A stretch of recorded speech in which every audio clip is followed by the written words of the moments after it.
So guys, हम आज बात करने वाले हैं एंजाइटी और एंजाइटी डिसऑर्डर के बारे में कि एंजाइटी क्या होती है और एंजाइटी वो कब एंजाइटी डिसऑर्डर में ट्रांसफ़र हो जाती है।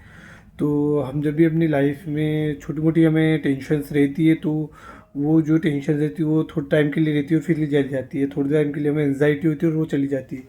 पर वही एंजाइटी हमें जब लंबे टाइम तक होती रहे, या ऐसा बोलते हैं साइकोलॉजी में कि जब भी कोई एंजाइटी या कोई चिंता आपको 14 दिन से ज़्यादा रहती है तो वो एक डिसऑर्डर में ट्रांसफ़र हो जाती है और उसको ही एंजाइटी डिसऑर्डर बोलते हैं। जैसे कि एंजाइटी डिसऑर्डर में सिम्टम्स क्या होते हैं कि हमारा लगातार दिमाग चलता रहता है, हमें नींद में दिक्कत आती है, हमें लगातार टेंशन बनी रहती है, लगातार घबराहट होती है, हम कोई डिसीजंस अच्छे तरीके से नहीं ले पाते हैं। तो ये सब एंजाइटी और एंजाइटी डिसऑर्डर के कारण कारण है। अब एंजाइटी डिसऑर्डर कितने तरह की होती है? एंजाइटी डिसऑर्डर कई तरह का हो सकता है, पर मेनली हम आज 3 तरह की बात करेंगे। पहला होता है जनरलाइज एंजाइटी डिसऑर्डर, दूसरा है सोशल एंजाइटी डिसऑर्डर और तीसरा होता है पैनिक डिसऑर्डर।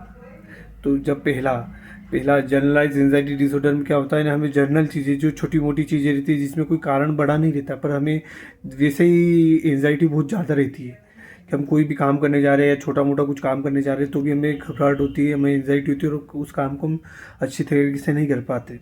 तो उसे हम जनरलाइज एंजाइटी डिसऑर्डर होते हैं। इसमें कोई मेजर कारण नहीं होता है, मतलब हमें छोटी मोटी चीज़ों से ही रहती है। जबकि सोशल एंजाइटी डिसऑर्डर में क्या होता है कि हमें लोगों से मिलने में डर लगता है, हमें बाहर जाने में डर लगता है, जहाँ पे पीपल्स गैदरिंग होती है वहाँ जाने में डर लगता है, हमें लोगों से बात करने में डर लगता है, हमें लगातार अगर हम उसके पास जा रहे हैं तो हमें घबराहट एकदम से अचानक से बढ़ जाती है, हमें स्वेटिंग होने लग जाती है उनसे बात करने में।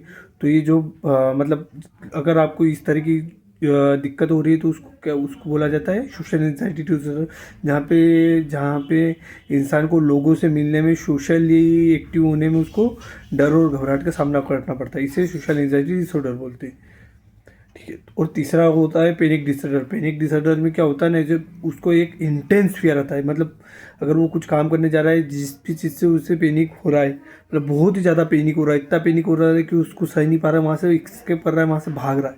जब भी ऐसी चीज़ उस इंसान के साथ लगातार होती रहती है ना, तो उसको बोलते हैं पैनिक डिसऑर्डर। ये बहुत ही, इसमें इंसान को बहुत ही इंटेंस पेन होता है। जैसे हार्ट अटैक, जिस टाइम हार्ट अटैक आता है ना तो उस टाइम इंसान को बहुत ही ज़्यादा पैनिक होता है, एकदम इतना पेन होता है कि वो उसको सहन ही नहीं कर पाता है। तो ये इसी को पैनिक डिसऑर्डर बोलते हैं। तो ये आज हमने एंजाइटी और इसके डिसऑर्डर के बारे में बात की कि एंजाइटी क्या होती है और वो कब डिसऑर्डर में ट्रांसफ़र हो जाती है और इसके कितने टाइप्स हो सकते हैं। तो अगली वीडियो में हम और भी एंजाइटी डिसऑर्डर के बारे में बात करेंगे कि और भी तरह के एंजाइटी डिसऑर्डर क्या होते हैं और उन्हें कैसे ठीक किया जा सकता है। सम ट्रीटमेंट भी उसके बारे में हम आपको बताएंगे। Thank you very much.